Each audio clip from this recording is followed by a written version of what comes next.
Today I effed up by making my coworkers think I was eating my deceased cat. A little backstory.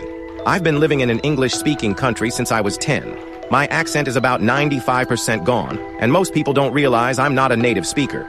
But every once in a while I'll mispronounce something or use the wrong word. Now, on to the FU. My cat passed away yesterday. She was my baby, and I miss her so much that I can barely function without randomly bursting into tears. I took the day off work to grieve and buried her in my yard, under the bench where we used to sit and watch the birds in the summer. I thought she'd like that. My sister came over to console me and brought me a homemade meal. It was delicious, but I barely had the appetite to eat, so I saved the rest for later. Today I had to go back to work, so I packed up the leftovers for lunch.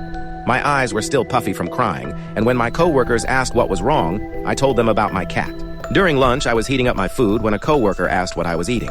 Still not thinking clearly, I absent-mindedly replied, "The remains from yesterday." She immediately looked horrified, but I just assumed she wasn't a fan of reheated food. No big deal. A few hours later, I got called into HR. Apparently, my colleagues were uncomfortable with me eating house pets in the shared dining space. WTF? I was completely confused. Why would anyone think that? As I mentally replayed my conversations from earlier, it finally hit me. When I said I was heating up the remains from yesterday, my coworker thought I had cooked and was eating my dead cat. HR let me go after I explained. But later they called me back in this time with the coworker who had originally overheard me. That's when it all came out. She genuinely thought I had suffered a full-on mental breakdown and, well, cannibalized my cat. I do know the difference between remains and leftovers. I just wasn't thinking straight.